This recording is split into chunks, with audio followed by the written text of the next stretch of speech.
बिस्मिल्लाहिर्रहमानिर्रहीम। अस्सलाम वालेकुम नाज़रीन, आप देख रहे हैं नाइट एडिशन। मैं हूं सादिया अफसाल। आज सबसे पहले हम बात करेंगे कोरोना से मुताल्लिक जो अहम सजेशंस और अहम फैसले किए गए हैं। एक तरफ हम देख रहे हैं कि कोरोना मरीजों की तादाद में इजाफा हो रहा है, नंबर जो है वो बढ़ता ही चला जा रहा है, अमवात भी हो रही हैं और साथ ही साथ जो फ्रंट लाइन में हैं इस वक्त डॉक्टर्स, जो पैरामेडिकल स्टाफ है वो बहुत ज़्यादा खतरे में है, उनकी अमवात में भी इजाफा होता चला जा रहा है।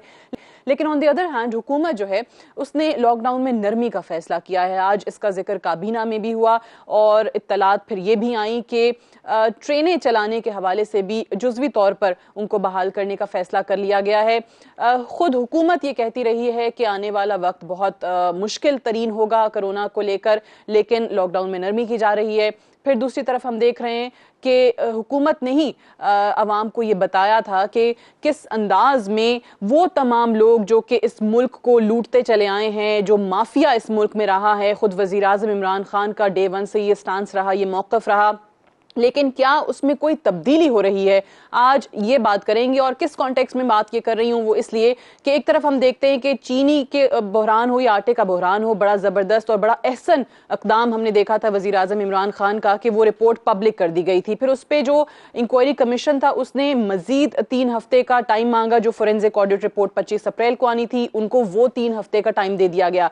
लेकिन पाकिस्तान का पावर सेक्टर से जुड़े जो हमारे मुल्क की तारीख का सबसे बड़ा मालियाती बहरान है, 5000 अरब के आईपीपी स्कैंडल का, उसको क्यों रोका जा रहा है? खुद काबीना ने 21 अप्रैल को ये मंजूरी दी थी कि जिम्मेदारों का तयन होना चाहिए और मुजरिमाना गफलत जिन्होंने भी की है उनके खिलाफ कार्रवाई हो। फौजदारी कार्रवाई के लिए Pakistan commission of inquiry act 1972 के तहत कमीशन कायम किया जाए और रिपोर्ट पब्लिक करने की मंजूरी भी दी थी। ये काबीना ने मंजूरी दी थी। तो क्या वजह है कि इन दोनों चीजों को मजीद 2 महीने के लिए मौखर कर दिया गया है? सबसे पहले आज इस पे बात करेंगे और हमारे साथ पाकिस्तान तहरीक इंसाफ के सीनियर रहनुमा वलीद इकबाल साहब मौजूद हैं। बहुत शुक्रिया वलीद इकबाल साहब।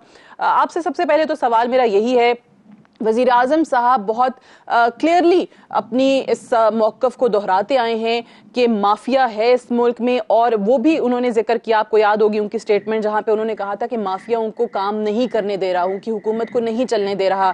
खुद वज़ीर आज़म कहते हैं कि लड़ रहे हैं, लेकिन क्या वजह बनी कि यहाँ पावर सेक्टर से जुड़ा जो सबसे बड़ा स्कैंडल था उसमें जब उन लोगों को जो माफिया का हिस्सा एक्सपोज करने की बारी आई, वफाकी काबीना की मंजूरी के बावजूद उसको 2 महीने के लिए मौखर कर दिया गया? क्यों? देखें जी, काबीना की जो मीटिंग थी उसमें तो मैं मौजूद नहीं था, और अगर आपने ये 2 मिसालें दी हैं, एक आपने ये जो खासकर जो वो शुगर से हवाले से जो रिपोर्ट आई थी, जो मंजर आम पे भी आई, और उसके बाद फिर फोरेंसिक रिपोर्ट जो है उसका इंतजार है और उसमें ज्यादा वक्त दे दिया गया है, तो आपने उसकी एक मिसाल दी है और साथ आपने आईपीपीज का एक सिलसिला जो है उसका जिक्र किया है। तो मैं चाहता हूं कि थोड़ा सा जिक्र वैसे उसका कर दूं, जो ये शुगर वाली फोरेंसिक रिपोर्ट है जिसको 3 हफ्ते और दिए गए हैं। इसमें जो ताकि अगले इस पे आईपीपीज वाली की बात का मैं अलग से आपको इसका इसी सवाल के जवाब में मैं वाज़ेह भी करूंगा जहां तक मैं जानता हूं। देखिए जी, फोरेंसिक जो रिपोर्ट जो होती है उसको उसमें जो इक़दाम लेने पड़ते हैं, उनका मकसद होता है कि बहुत करीब से, गौर से और तकनीकी अंदाज में दस्तावेजात और तमाम दस्तावेजी सबूत को देखा जाए, इन आउट, हिसाब किताब, रुपए, स्टॉक्स, एक्सपोर्ट, स्मगलिंग, एवरीथिंग सही हो गलत हो, और उसके लिए आपको रिकॉर्ड तक रसाई या एक्सेस चाहिए होती है। उसमें कुछ डिफिकल्टीज इसलिए भी आ गई क्योंकि जब ये सिलसिला चल रहा था उसी वक्त ये लॉकडाउन पाकिस्तान में जिस भी नौयत का हुआ, कामिल लॉकडाउन या कुली या मुकम्मल लॉकडाउन तो नहीं हुआ, लेकिन जो भी था उसमें रसाई या एक्सेस का मसला सामने आने लग पड़ा, क्योंकि वो कमीशन या जो उसके अराकीन थे जब वो गए तो उनको शुगर मिल्स के कई जगहों पर ये कहा गया कि हमारी मिलें बंद है, हम जब खुलेंगी तो फिर आपको दिखाएंगे। तो उस पे थोड़ी बहुत लेदे हुई और फिर इनको ये भी कहना पड़ा कि आपने अगर नहीं खोलना तो हमारे पास ये इख्तियार है कि हम आपके ताले तोड़ के, दरवाजे तोड़ के अंदर आके खुद ले लेंगे। तो उसमें कुछ टाइम लगा, प्लस फोरेंसिक एक जो तफ्तीश होती है उसकी नौयत ही ऐसी होती है कि उसमें एक्सपर्ट और माहिराना जायजा लिया जाए, तो उसमें टाइम लगता है। तो उधर तो ये मकसद था, कोई इसमें बदनीयती नहीं है आपकी। चलिए, आपने वो बता दिया कि 25 तारीख क्योंकि अनाउंस खुद वजीर आजम साहब ने की थी, इसलिए लोग इंतजार कर रहे थे। चलें, बहरहाल 3 हफ्ते का टाइम मजीद है, वो भी देख लेते हैं 3 हफ्ते के बाद रिपोर्ट सामने आती है या नहीं आती। लेकिन ये IPPs वाला जिसमें बाकायदा आप के लोगों के नाम आए, रजाक दाऊद, खुसरो बख्तियार का नाम आया, नदीम बाबर का नाम आया, आखिर क्या वजह है कि इतना माफिया आप समझते हैं कि इस मुल्क में पावरफुल है कि वजीर आजम को काबीना की मंजूरी के बाद भी इसको मौखर करना पड़ रहा है? अच्छा जी, अब मैं आपको थोड़ा सा इसमें भी वजाहत करूंगा कि प्राइम मिनिस्टर ने बयानात किस नौयत के दिए हैं इन्हीं मामलों पे। यस, ये शुगर और गंदम और इस तरह की मसाइल पर मिसाल के तौर पे अप टू जनवरी, फरवरी से क्योंकि वो कुछ इन्फ्लेशन में डिक्लाइन आया था, लेकिन जनवरी तक इन्फ्लेशन ऊपर जा रही थी और जनवरी में वो पीक की, तो उसमें बड़े वो मसाइल आ रहे थे और उसका प्राइम मिनिस्टर ने खास तौर पे महंगाई और ये जखीरा अंदोजी, चोर बाजारी और इसमें सप्लाई चेन के अंदर जो चैलेंजेस थे उसको हवाला देते हुए उन्होंने इस किस्म का जरूर बयान दिया कि माफियाज और ये, क्योंकि इंटरमीडियरीज बहुत से होते हैं इन सेक्टर्स में, खासकर ये शुगर, गंदम, रोजमर्रा के खाने पीने की अशिया, तो उसमें उन्होंने ये बात जरूर की थी। मैं तर्जुमानों की या स्पोक्स पर्सन की मीटिंग्स में खुद मौजूद रहा हूँ जहाँ पे ये मौजू टेकअप हुए हैं, तो उस पर ये बात जरूर की है जिस तरह आपने कही है। लेकिन उसके अलावा जब बिजली के और गैस के और इस तरह के निर्खों की और उनके रेट्स की बात आई, तो उनका कहना कुछ और था। मैं उसको आपको दोहरा देता हूँ।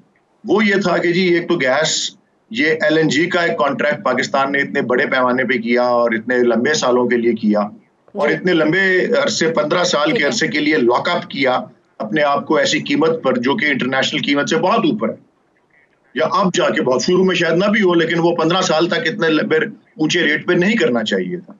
एक दूसरा, बिजली के, उन्होंने कहा जी तमाम जो IPPs के कॉन्ट्रैक्ट इस वक्त चल रहे हैं वो तमाम के तमाम हमारे दौर से पहले नेगोशिएट हुए हैं, तो उसकी वजह से हम स्टक हैं, हम उसका जिम्मा नहीं ले सकते, इसलिए क्योंकि हमने वो कॉन्ट्रैक्ट नेगोशिएट नहीं किए हुए, हम उसका जायजा जरूर ले सकते हैं। बिल्कुल यहाँ तक तो बात आ गई। बिल्कुल अब आ गई। अच्छा, अब आ गई बात बिल्कुल सही है, लेकिन मामला है उनको एक्सपोज करने का, जिनकी इंक्वायरी हो रही है उन पे मजीद कमीशन बनाने का। मेरा सवाल बड़ा सिंपल है कि वजीर आजम सदारत कर रहे थे, काबीना पूरा जवाब दूंगा, मंजूरी हो गई कि कमीशन एक्ट बनेगा, फिर क्यों 2 महीने मौखिर हो रहा है? बस मैं अभी बता देता हूँ उसका।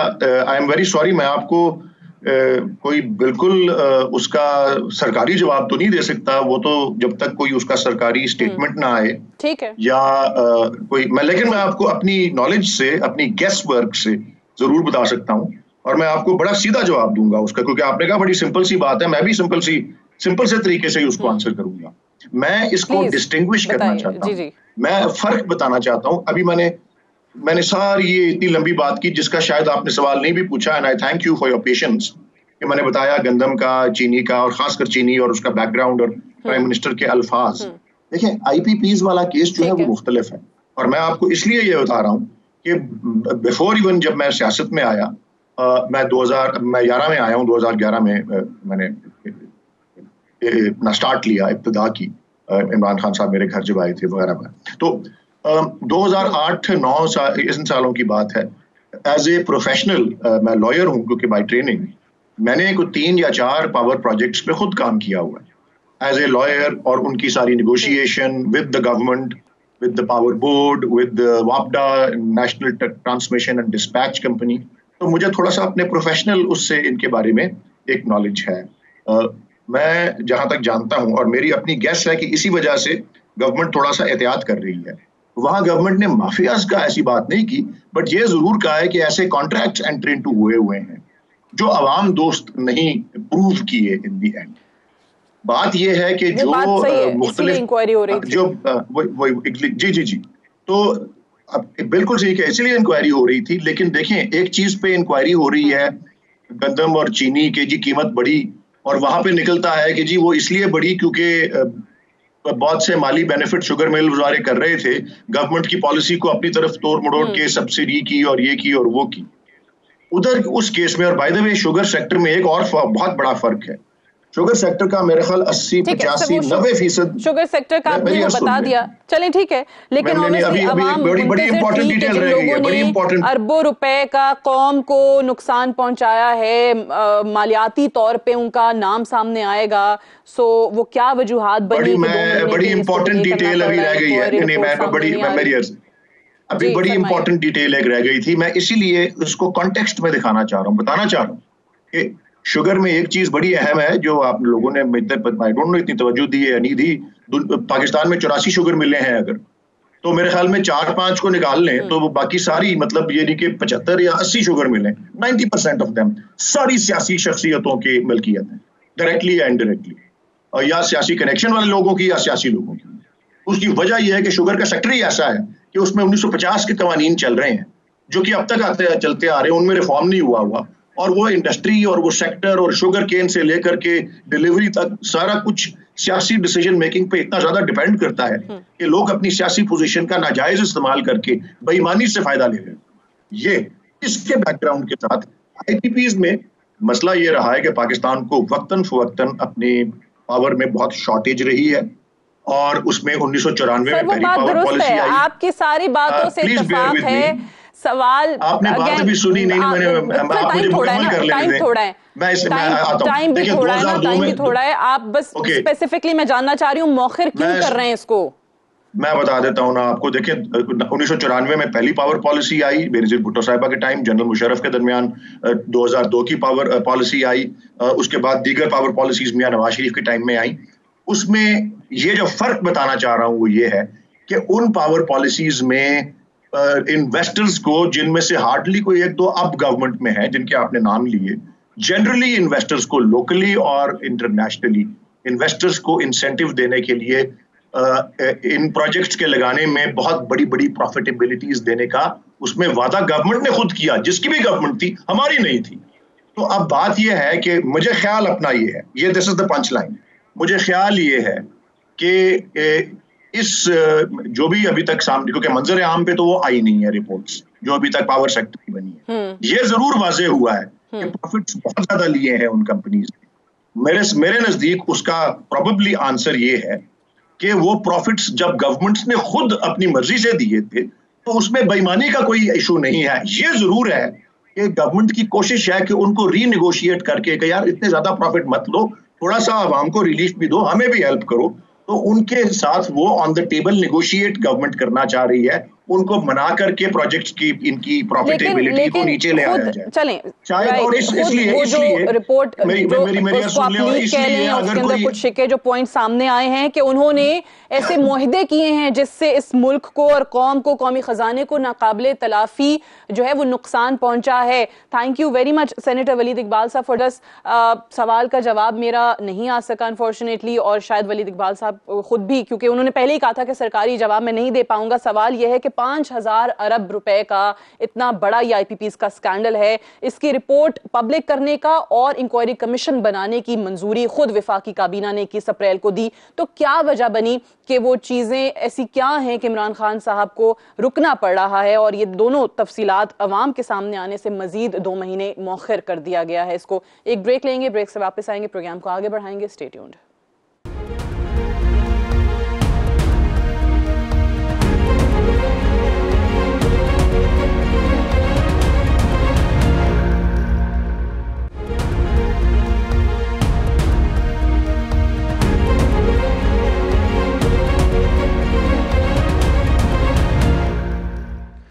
Welcome back. प्रोग्राम में एक बार फिर से खुश आमदीद। कोरोना के बायस मुश्किलात बढ़ रही हैं, पाकिस्तान में भी नंबर बढ़ रहा है, और जैसे इंट्रो में जिक्र हुआ था कि डॉक्टर्स और पैरामेडिकल स्टाफ जो है वो डायरेक्ट कोरोना के निशाने पर है। लेकिन वफाक की तरफ से फैसला किया गया है कि लॉकडाउन में नरमी की जाएगी। सिंध का थोड़ा सा इख्तलाफ हमें देखने को मिलता है, लेकिन वहाँ पर भी आहिस्ता आहिस्ता जो रिस्ट्रिक्शंस हैं उनको उठाया जा रहा है, लॉकडाउन में नरमी की जा रही है। यकसां पॉलिसी होनी चाहिए, जो कि अनफॉर्चुनेटली नहीं है, जिसका जिक्र कल सुप्रीम कोर्ट में भी किया गया। लेकिन इस वक्त क्या सिचुएशन है कोरोना की और हम कहां खड़े हैं, लॉकडाउन में नरमी होनी चाहिए या नहीं होनी चाहिए, बात करेंगे डॉक्टर सीमी जमाली साहिबा से, जो कि एग्जीक्यूटिव डायरेक्टर हैं जिना पोस्ट ग्रेजुएट मेडिकल कराची की। बहुत बहुत शुक्रिया डॉक्टर सीमी जमाली साहिब हमसे बात करने के लिए। सबसे पहले तो मैं आपसे जानना चाहूंगी कि क्या इस वक्त सिचुएशन है, क्योंकि डॉक्टर्स ये कहते नजर आए, खुद WHO की तरफ से कहा गया कि जुलाई में अगर हमने इफेक्टिव मेजर्स नहीं लिए तो पाकिस्तान में 2 लाख कोरोना पेशेंट्स हो सकते हैं, और आप लोगों की तरफ से भी मई जून को बहुत सख्त महीना, मुश्किल महीना कहा गया था कोरोना के लिए। आज हम कहां खड़े हैं कोरोना केसेस को लेकर? Thank you very much Sadia for inviting me to your show. मैं सबसे पहले तो आपको एक बात बताना चाहती हूँ, और ये हम सबको पता होना चाहिए कि कोरोना के बारे में इतनी इन्फॉर्मेशन किसी को भी नहीं है। This is all A statistical evaluation. जो लोग ये समझते हैं कि मई के पहले हफ्ते में, दूसरे हफ्ते में, या तीसरे हफ्ते में, या जून में, या जुलाई में, विच एवर मंथ, उसमें ये बढ़ जाएगा। तो मुझे लगता है कि बतदरीज हम पेशेंट्स ज्यादा से ज्यादा नंबर्स में देख रहे हैं, और इनिशियली हमारे पास कम सिक पेशेंट्स आ रहे थे, अब हमारे पास ज्यादा सिक पेशेंट्स आ रहे हैं। तो नंबर्स तो बढ़ रहे हैं, और नंबर्स बढ़ने की एक और वजह भी ये नजर आती है कि अब टेस्टिंग कैपेसिटी जैसे जैसे सूबों की बढ़ रही है, और जैसे जैसे सिंध में इन पर्टिकुलर बढ़ गई है, तो वी सी मोर पेशेंट्स। और जब हम ज्यादा पेशेंट्स देखते हैं तो ऑब्वियसली उसका इम्पैक्ट भी उतना ही ज्यादा होता है। पहले लोगों को इतनी आगाही नहीं थी, बार बार लोगों को ये आगाह किया गया है, उनको सिम्टम्स, साइंस एंड सिम्टम्स बताए गए, प्रिवेंटिव मेजर्स बताए गए, तो इसलिए लोगों को भी समझ में आ गया कि क्या सिम्टम होता है तो हमें टेस्ट कराने जाना है। क्योंकि आउट ऑफ द ब्लू भी बहुत सारे लोग आ जाते हैं टेस्ट कराने के लिए, और जरूर कुछ ना कुछ उनको सिम्टम होता है तो वो तशरीफ लाते हैं। ठीक है, बिल्कुल सही है। टेस्टिंग कैपेसिटी क्योंकि बढ़ गई है, इसलिए नंबर भी बढ़ रहा है। और सही कहा आपने कि किसी के पास, हम पूरी दुनिया में देख रहे हैं, ऑब्वियसली रिसर्चेस की बुनियाद पर, स्टडीज की बुनियाद पर बहुत सारी चीजें कही जा रही हैं, लेकिन एग्जैक्ट क्या इसकी इवैल्यूएशन हो सकती है वो ऑब्वियसली कोई भी नहीं बता सकता है। एक बड़ी मिथ चल रही है, इसको भी अगेन मिसकंसेप्शन कह लें या कुछ भी कह लें, या अगर आपको लगता है कि इसमें कोई फैक्ट है, कराची में हम देख रहे हैं कि हीट वेव भी आई हुई है, और बहुत सारे लोग कोरोना के खत्म होने को टेम्परेचर के बढ़ने से लिंक कर रहे हैं। इसका आपस में कोई कनेक्शन है? देखिए, हम बड़े ऑप्टिमिस्टिक नेशन है, और मैं समझती हूँ कोई भी छोटी सी खुशी अगर हमारी जिंदगी में आ जाए तो कोई हर्ज नहीं है। लेकिन इसका क्योंकि कोरोना इतना नया वायरस है, कोविड-19 सच न्यू वायरस, के इसके बारे में लोगों को भी इतना कुछ मालूमात नहीं है। तो हीट होने से या हीट कम या ज्यादा होने से अभी तक किसी को कुछ पता नहीं है कि क्या हो सकता है। बहरहाल वी आर होपफुल, अल्लाह करे कि कुछ बेहतर हो जाए, लेकिन इसका फिलहाल कोई कनेक्शन नहीं है। And it's myth kind of, लोग बिलीव करते हैं कि गर्मी ज्यादा हो जाती है तो फिर शायद इसकी शिद्दत में कुछ कमी हो जाए, लेकिन इसमें कोई सदाकत फिलहाल तो नजर नहीं आ रही। नहीं है। ठीक है डॉक्टर साहब, एक और चीज बताइएगा कि अब अगर जिना हॉस्पिटल में ही हम देख लें, क्योंकि बहुत से हॉस्पिटल्स जो हैं वो, लाहौर में हम बात करते हैं डॉक्टर ताहिर शमसी से, वो बताते हैं कि क्या होना चाहिए, या वो किन किन हॉस्पिटल्स को लेकर प्लाज्मा थेरेपी जो है वो शुरू करने जा रहे हैं। क्या जिना हॉस्पिटल में इस हवाले से कोई काम हो रहा है, प्लाज्मा थेरेपी का आगाज हुआ है? जी, बहुत अच्छा क्वेश्चन किया आपने मुझसे। सिंध ने जिन हॉस्पिटल्स को नॉमिनेट किया था प्लाज्मा थेरेपी के हिसाब से, उसमें रूथ फा और एक और हॉस्पिटल था जिनको इन्होंने नोटिफाई किया था। लेकिन आज ताहिर शमसी साहब मेरे पास आए थे और उन्होंने मुझसे इस बारे में बात की थी। ना सिर्फ बात की थी बल्कि उन्होंने हमारे डॉक्टर्स को भी बुलाया था और हमने काफ़ी सारे भी हैड अ मीटिंग टुगेदर। और फिर मैंने अपनी मिनिस्टर ऑफ हेल्थ जो अजरा पेचो साहिबा हैं उनसे बात की थी, और अगर वो हमें अप्रूवल दे देंगी, जो कि she is a very positive person, उन्होंने हमें कहा कि वो अप्रूवल दे के नोटिफाई अगर कर देंगी तो फिर हम ये प्लाज्मा थेरेपी दे सकते हैं। और कोई हरज नहीं है प्लाज्मा थेरेपी देने में, क्योंकि ये एक पुराना मेथड है एंटीबॉडीज पैसिव इम्यूनिटी देने का, और अगर इसमें कोई फायदा हो जाए after following all the criteria तो कोई हरज नहीं है। अगर आप मिडिल ऑर्डर और हम समझें कि इसका आगाज कर दिया जाएगा सिवियर केसेस को, जैसे ही अप्रूवल आएगा गवर्नमेंट ऑफ सिंध का, उसके बाद हम कोशिश करेंगे कि जितनी जल्दी आगाज हो सके उतना ही अच्छा होगा। हम एक सरकारी इदारा है और हमें गवर्नमेंट से परमिशन लेने की जरूरत है to do take up such a big humongous task. जी ठीक है। अच्छा डॉक्टर साहबा, पिछले दिनों ऑब्वियसली हम देख रहे हैं, and I understand you're a professional, आप डॉक्टर हैं, आप किसी पॉलिटिकल बहस में नहीं पढ़ना चाहेंगी, लेकिन वो जो विफाक और सिंध का मामला है, सिंध की तरफ से कहा जाता है कि विफाक ने जो इक्विपमेंट हमें दिया, टेस्टिंग किट्स वगैरह दी, ग्लव्स दिए, मास्क दिए, वो तमाम नाकिस क्वालिटी के थे। तो आपका ज़ाहिर है सरकारी हॉस्पिटल है, वहाँ पर इक्विपमेंट आया होगा, क्या आप तस्दीक कर सकती हैं इस बात की कि वाकई वो नाकिस क्वालिटी का था? जी, मैं इस पॉलिटिकल बयान में थोड़ा professional, I would only like to make one comment कि हमारे पास फिलहाल कोई ऐसा इक्विपमेंट नहीं आया जो नाकिस हो। हमने एक गवर्नमेंट ऑफ सिंध को एक लेटर लिखा था जिसमें हमने ये PCR मशीन मांगी थी और COVID-19 के टेस्ट करने के लिए हमने लेवल 3 लेबोरेटरी बनाने की परमिशन लेनी चाहिए थी, और हमने उनसे कहा था कि आप हमें ये सप्लाई करवा दें इक्विपमेंट, जो कि गवर्नमेंट ऑफ सिंध ने हमें दिलवा दिया वेरी काइंडली, और अब हम टेस्ट करने के काबिल हो गए। तो दैट इज़ वन थिंग। और NDMA से हमारे पास डायरेक्टली कुछ PPE किट्स आए थे, जो कि सूट्स आए थे, which are quite nice, and I don't think there is anything objectionable.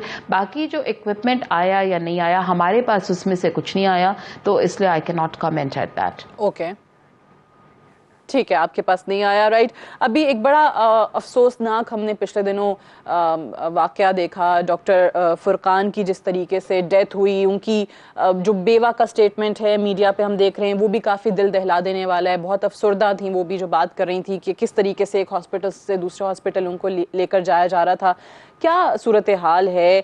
क्या वाकई अस्पतालों के अंदर वेंटिलेटर्स की कमी है जो डॉक्टर फुरकान साहब के साथ हुआ? खुद एक डॉक्टर के साथ ये हो रहा है कि अस्पताल में जगह नहीं मिल पाई। सबसे पहले तो मैं उनके घर वालों के साथ बहुत इंतहाई अफसोस करना चाहती हूँ कि ऐसा सानिया उनके साथ पेश आया, and I am very very sorry, and मेरी हार्ट फेल्ट कंडोलेंसेस हैं उनकी फैमिली के साथ। हैविंग सेड दैट, हुकूमत सिंध ने एक इंक्वायरी बिठाई है इसके ऊपर देखने के लिए कि क्या हुआ था और क्या वाकयात हुए थे, जिसमें कि एक अस्पताल से दूसरे अस्पताल में वो ले जाए गए और एम्बुलेंस में ही फिराते रहे उनको, और उनकी जो वाइफ है उन्होंने ये बात कही कि वो अस्पताल बर वक्त नहीं पहुंच सके और फिर वो जाँ बहक हो गए। तो it's a very sorry story and a very sad story. लेकिन आई थिंक कि जब इस तरह का कोई खुदा ना खासा, अभी तो हम उस मरहले में पहुंचे ही नहीं है कि जहां पर इतना नंबर्स बढ़ जाएं कि हमारी कंडीशन अल्हम्दुलिल्लाह बहुत बेहतर है। If you compare us to USA and to Italy and to Spain and UK, अब वो एपी सेंटर्स हैं इस वक्त उधर बहुत सारी जगह, जो कि हम अभी तक नहीं है, और अल्हम्दुलिल्लाह quite well contained for the time being. Although मैं पता है ज़िंदगी जो है बिल्कुल बदल गई है, प्री कोविड पोस्ट कोविड हमारी ज़िंदगी बिल्कुल बदल गई है और बदल जाएगी। अगर हम ये समझ लें कि अब से कुछ अरसे तक हम फिर वापस वैसे ही हो जाएंगे and everything will be hunky डोरी, ऐसा नहीं होने लगा। ये बहुत अरसे तक चलेगा और ये हमें पता भी नहीं कि कब तक चलेगा। हो सकता है कि ये मर्स और सार्स की तरह ये जैसे 2002 में आया था 2004 में ख़त्म हो गया, आखिरी केस शायद उसमें आया था, तो उस तरह हो जाए। और या ये भी हो सकता है कि अब्रप्टली ख़त्म हो जाए, एक इम्यूनिटी पैदा हो जाए लोगों के अंदर। So we don't know the consequences of what's going to happen. तो अब ये मास्क लगाना, फिजिकल डिस्टेंसिंग करना, ये हमारे नॉर्म्स में आ जाएगा। तो नोबडी कैन से कि अब क्या होने जा रहा है क्या नहीं होने जा रहा है। ये मैथमेटिकल कैलकुलेशंस, एपिडेमियोलॉजिस्ट अपनी बात करे, ID वाले अपनी बात करते हैं, तो it's all like something which is like just in the air at the moment. We don't know जिंदगी जो है वो COVID-19 के बाद बिल्कुल बदल गई है। किसी को कुछ नहीं पता कि क्या होने जा रहा है और किसी को कुछ नहीं पता कि ये वायरस कब तक रहेगा। बहुत बहुत शुक्रिया। डॉक्टर सीमी जमाली साहब हमसे बात कर रही थी। एक ब्रेक लेंगे और ब्रेक से वापस आकर प्रोग्राम को आगे बढ़ाएंगे। Stay tuned.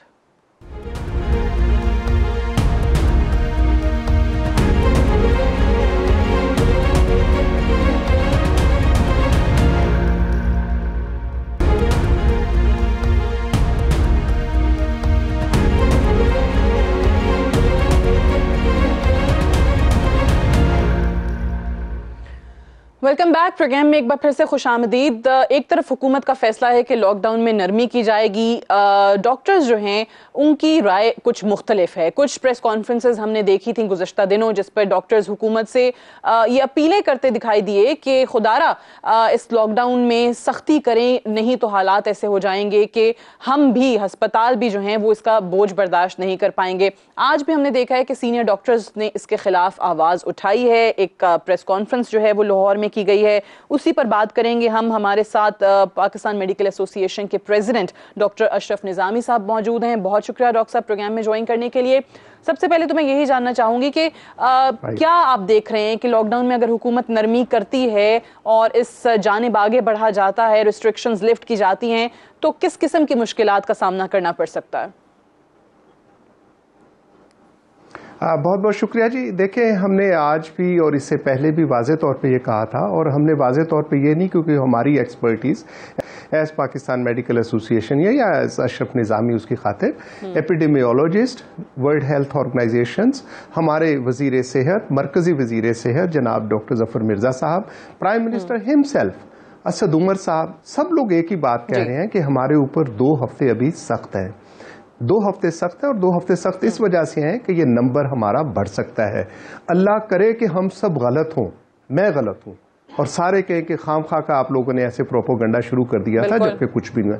मेरी अल्लाह ताला से ये दिली दुआ है कि मैं उसके साथ हम और तमाम तंजीमें जो इसके साथ कहें कि तुम्हारे ऊपर तो बस क्या आप लोगों ने हमें डरा दिया था। लेकिन बदकिस्मती से आज जो हमारे पास नंबर है मैडम, आपके सामने है कि कितना वो नंबर है। आज WHO कह रहा है कि पाकिस्तान के अंदर हेल्थ प्रोफेशनल्स का इन्फेक्शन रेट दुनिया में रेशो के हिसाब से सबसे ज्यादा जा रहा है।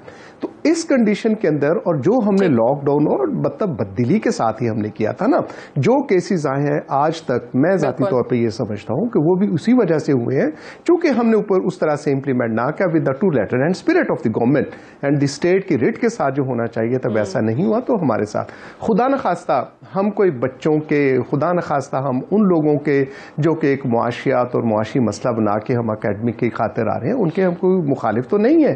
हम तो ये बात एक सिर्फ कह रहे हैं, और जो दुनिया कह रही है दुनिया के अंदर, मतलब it started in the end of November December, और माशाल्लाह अब तो 5-5.5 महीने का वक्त हो गया है कि जिसके साथ दुनिया से we can go through the experiences कि दुनिया के अंदर क्या एक्सपीरियंसेस हुए, और हमने तो सिर्फ उनको कैलकुलेट करना है कि how it is going to happen in Pakistan.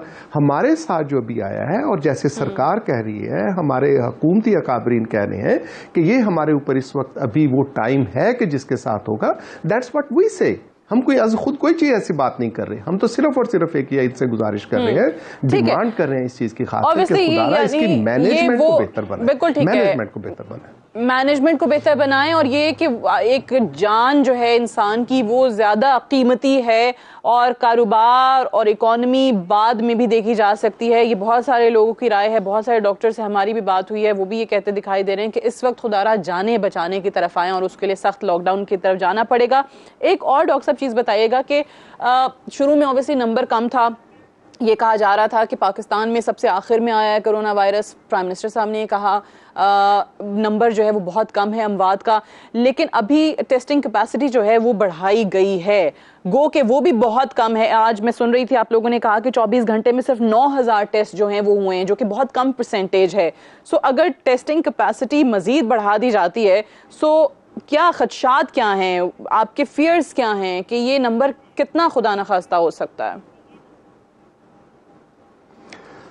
देखिए, हम जो खदशा जाहिर कर रहे हैं कि 80% ऑफ द पेशेंट्स और infected persons they are symptom free, उनके अंदर कोई सिम्टम नहीं आनी है। हमारे खदशात उनके साथ हैं जो इसको के बढ़ाएंगे। अभी हमारी अगर कैपेसिटी जो है 9800 के करीब हम आज अगर कर चुके हैं पूरे पाकिस्तान के अंदर, जस्ट थिंक ऑफ कि 22 करोड़ लोगों के अंदर ये क्या वक़्त रखती है। उनमें से जो हमारे केसेस हुए हैं 2 लाख कुछ के लिए अभी तक हम कर चुके हैं, और उनमें से तकरीबन 10% हमारे पॉजिटिव आ रहे हैं। If 10% of all that tested cases is going to be positive, and think of madam कि अगर हम टेस्ट ज्यादा करेंगे और 10% of all that, is it going to be a crisis for us और नॉट?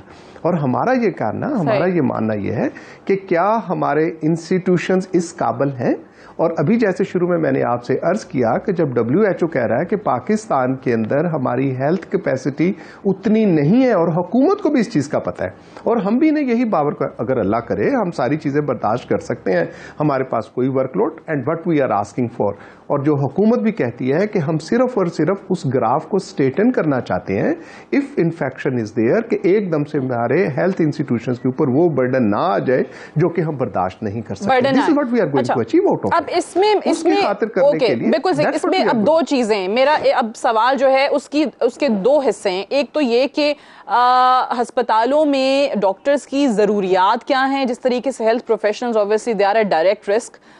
509 हेल्थ प्रोफेशनल्स जो हैं वो अभी तक अफेक्ट भी हो चुके हैं। डॉक्टर्स की ज़रूरियात क्या हैं, डॉक्टर्स की जिस तरीके से अमवात भी हो रही हैं, फ्रंट लाइन पे वो अपना किरदार अदा कर रहे हैं, और दूसरा मरीजों को इस नंबर को घटाने के लिए, कम करने के लिए डॉक्टर्स की रिक्वायरमेंट्स क्या हैं? देखें कि हम एक चीज़ के कहा जाता है हमें कि we are the front liner, thank you very much, हमें सलाम भी पेश किया जाता है, हम उसके लिए भी मशकूर हैं, कौम के भी मशकूर हैं, मीडिया के लिए। आपको पता है कि आपके मीडिया हाउसेस के साथ क्या हो रहा है? Do you know how many number of the media personals have been affected by all this कोविड-19? लाहौर के अंदर मैं आपसे कह सकता हूं, मैं आप मीडिया के नाम नहीं लेना चाहूंगा, गालिबन ये कोई सीक्रेट ना रखना चाहें, तो अगर आप सिर्फ मीडिया हाउसेस के मैडम सिर्फ आप एक दफा टेस्ट करवा लें तो आपके लिए ये सरप्राइज होगा कि कितने लोग हैं जो कि उसके साथ हैं। एंड यू नो कि मीडिया वाले बड़े बचा के अपनी करते हैं, हाथ भी है तो ग्लव्स श्लव्स पहन के और सारी चीजें वो करते हैं। And if this is the number of the people and what to talk about the masses कि जो कि फिर रहे हैं बाहर की, आप नादरा के बाहर की आपने फुटेजेस देखी हैं, ये जो एहसास प्रोग्राम या बेनजीर भुट्टो प्रोग्राम के तहत देते हैं, वहां पे हमारे साथ कैसे हो रहे हैं, बैंकों के बाहर क्या हो रहा है, मार्केट्स के अंदर क्या हो रहा है, कराची के एक वायरल कैसे छलांगे लगा के ऊपर से लोग नीचे आ रहे हैं। हाउ वी आर, आज हमने पाकिस्तान मेडिकल एसोसिएशन की तरफ से कंसिडरिंग कि मुआशी मसला है उन लोगों के लिए, हमने हुकूमत से 2-4 चीज़ कही हैं। हमने एक बात गुजारिश हुकूमत से ये की है कि बजाय इसके कि जो प्राइवेट मेडिकल कॉलेजेस के साथ अटैच्ड हॉस्पिटल हैं, खुदारा उनको ऑन बोर्ड कीजिएगा। वो सब खाली पड़े हैं, सरकारी अस्पताल भी जो है वो खाली पड़े हैं, मतलब 70% जो 60% वहाँ पे खाली हैं। जो अफेक्टेड पेशेंट हमारे नॉर्मल पेशेंट्स हैं, they are suffering over there, तो कोविड-19 की खातर उनको इनकॉर्पोरेट कराएं। लाहौर शहर के अंदर हमारे तंबू लगा के और वो हाथ धोने का एक बंदोबस्त कर दिया। हमने कहा कि हजूर यहाँ पे लैट्रिन्स नहीं है, नॉर्मल जो है वो उसके साथ नहीं है, और किसी वक्त सुप्रीम कोर्ट ने ये हुक्म दिया था कि ये कायम की जाए। Keep it on a normal as a normal human being, normal civilize society, तो उनको पक्की बुनियादों के ऊपर ये चीजें जो है कर लीजिएगा। फिर हमने कहा कि आज हर चीज ये ऐप बना के देते हैं, अगर ऐप बना के देते हैं तो बैंकिंग की भी ऐप बना के ये उनके साथ कारोबार का कोई ना कोई तरीका मुरवजा कर दें। ये जो हमारे बिजनेस कम्युनिटी है, मेरा तमाम तरह एहतराम है, we have nothing against them, खुदारा डोंट थिंक कि हम उनके कारोबार या उनकी खातिर कोई ऐसी बात है। आप ऑनलाइन बिजनेस अब हर बंदा वहां पे कर रहा है, कोई ना कोई मॉडिफिकेशन हुकूमत करे, सरकार वो करे, उनको मॉडिफाई करे कि ताकि ये हमारे रोजगार और हमारी एक्टिविटी भी चले। और आप लोग कह रहे हैं कि जो वार्ड मुख्तस किए उसकी बजाय मुकम्मल अस्पताल जो हैं वो कोरोना मरीजों के लिए मुख्तस कर दिए जाएं। एग्जैक्टली मैडम, बिल्कुल आपने दुरुस्त समझा कि हमने बजाय इसके कि हर हॉस्पिटल को इन्फेक्टेड बना दिया, there should be a hospital. एक हॉस्पिटल है जी कोविड-19 की खातिर हम ये कर रहे हैं। और दूसरा जो आपने मुझे हुक्म किया कि लोगों की, हमारी जो मेडिकल प्रोफेशनल्स की जो इन्फेक्शन हो रही है, इसके लिए हम डे 1 से कह रहे हैं, देखें 2 या 3, nobody knows that a patient who comes to you is a covid positive या कोविड नेगेटिव है, लिहाजा we have to take preventive measures. तो वो मिनिमम उसके साथ जो है, उसके साथ गॉगल्स हैं, उसके साथ एक मास्क है, मास्क के साथ एक फेस शीट है, और एमिकेबल उसका डिस्टेंस रखने के लिए ग्लव्स है। These are essential component for a doctor और अ पर्सन जो कि उसके साथ। Obviously, as you said, that 80% of the patients are not showing any symptoms of COVID-19. Dr. Ashraf Nizami साहब, thank you very much for to us.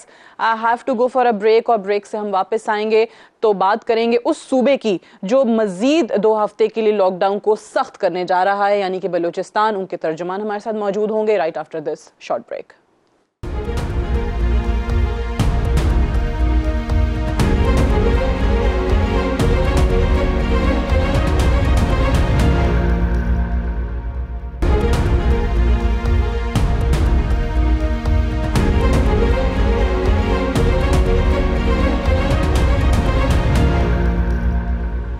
Welcome back. Program में एक बार फिर से खुशामदीद। एक तरफ हम देख रहे हैं कि वफाक की तरफ से लॉकडाउन में नरमी का फैसला किया जा रहा है, बरक्स इसके बलूचिस्तान वो सूबा है जिसने लॉकडाउन में मजीद सख्ती करने का फैसला किया है। 2 हफ्तों के लिए इसको तौसी दे दी गई है।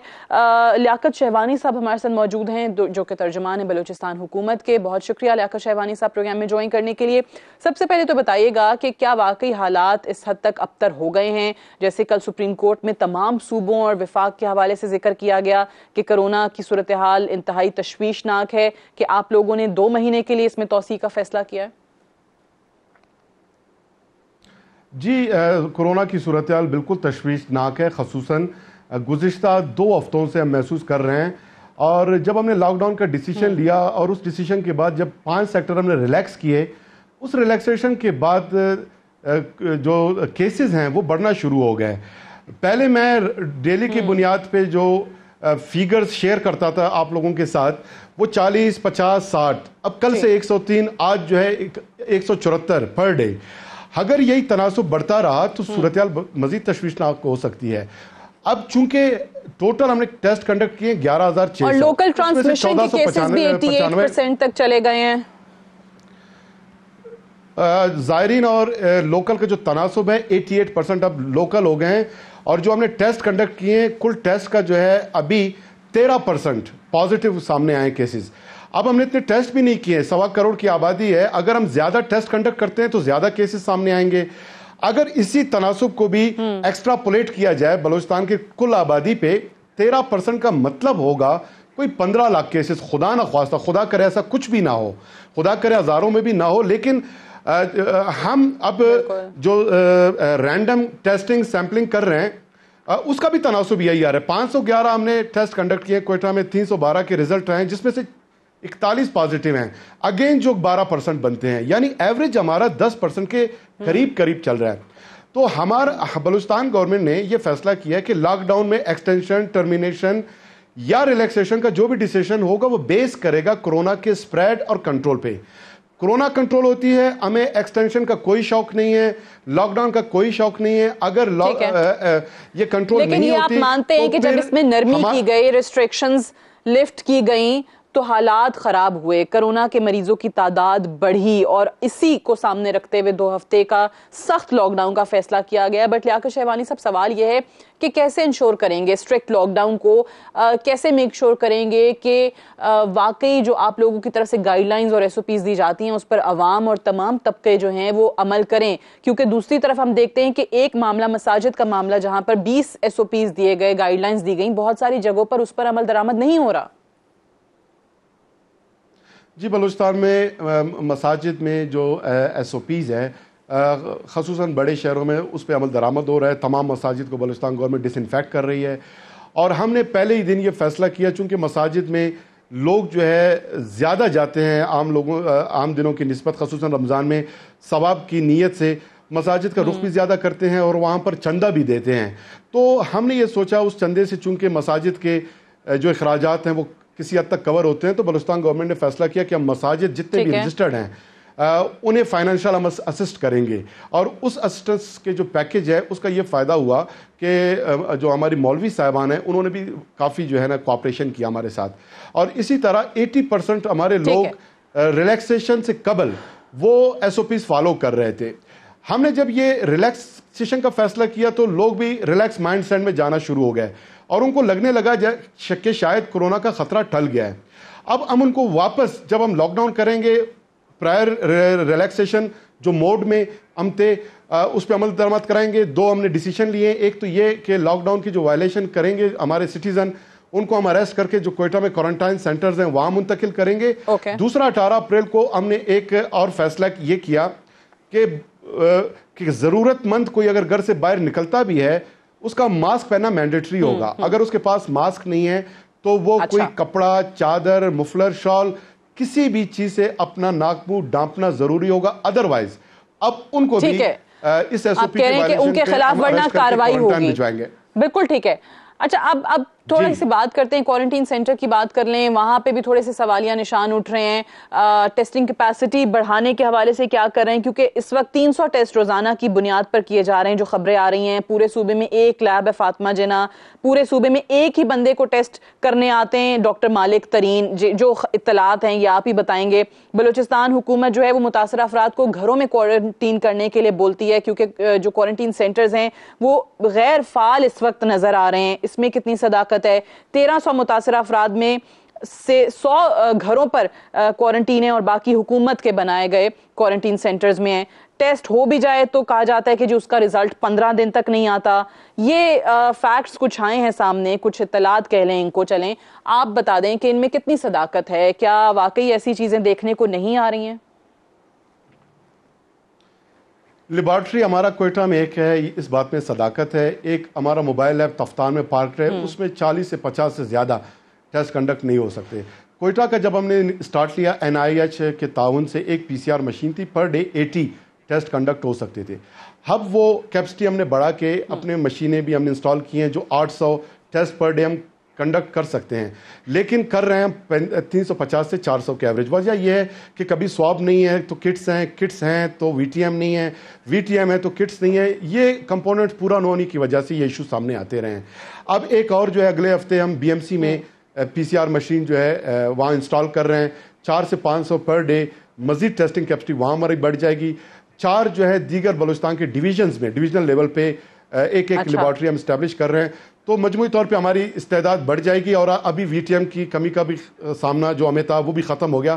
कल फेडरल गवर्नमेंट ने हमें 45,000 VTM, 45,000 स्वॉब्स, 43,000 एक्सट्रैक्शन PCR किट्स और 43,000 दीगर, यानी आप ये कह रहे हैं कि जो भिजवा दिए हैं 15,000। आपको विफाक की तरफ से जो जरूरियात हैं, जो सहूलियात चाहिए वो मिल रही हैं, अनलाइक सिंध प्रोविंस, क्योंकि वो तो बहुत शिकायत कर रहे हैं, उनके तो बहुत तहफ़्फ़ुज़ात हैं कि विफाक ताउन नहीं कर रहा। आप लोगों के साथ ताउन हो रहा है ठीक से? नहीं, हमारे साथ बिल्कुल ताउन हो रहा है। किट्स पहुंचा रहे हैं, इक्विपमेंट्स हैं, मास्क, जो भी जो उनके पास अवेलेबल हैं। बलूचिस्तान का उन्होंने दिल खोल कर शेयर जो है वो दिया है। We are thankful to them. सिर्फ ये है कि PCR किट्स हमें मजीद हमने रिक्वेस्ट किया है, जो हमें नहीं मिले, सिर्फ एक मिली है। और दूसरा 145 वेंटिलेटर्स हमने गुजारिश की, वो भी अगर फौरी तौर पे हमें दस्तयाब हों तो हमारे मुश्किलात कम होंगे। दूसरा आपने सवाल उठाया क्वारंटाइन सेंटर्स का। क्वारंटाइन सेंटर हमने बलूचिस्तान में 60 स्टैब्लिश किए हैं और 22 फरवरी से हमने ये स्टैब्लिश करना शुरू किया था, क्योंकि सबसे पहले कोरोना से बलूचिस्तान गवर्नमेंट निबराद आजमा हुई थी। हमारा एक्सपीरियंस भी इस ज़मीन में बाकी सूबों से ज़्यादा है। पहला क्वारंटाइन सेंटर हमने स्टैब्लिश किया था, तो क्वारंटाइन सेंटर में स्टैब्लिश की कोई कमी नहीं। 7,000 लोग हम वेल फैसिलिटेट कर सकते हैं। 71 आइसोलेशन फैसिलिटीज़ हैं, जिनमें 1700 लोग इस वक्त, और मजीद एक महीने में 4,000 लोग सिर्फ कोयटा की आइसोलेशन फैसिलिटी में हम अकोमोडेट कर सकते हैं। कोई इशू नहीं है। हुआ ये कि जो लोगों को हम quarantine centre, home quarantine centre में रख रहे हैं, लोग जो है एक स्टिग्मा जुड़ा हुआ था कोरोना के साथ। इस खतरे, इस खौफ से लोग अगर सिम्पटोमेटिक हो भी जाते थे वो अपने टेस्ट करने नहीं आते थे।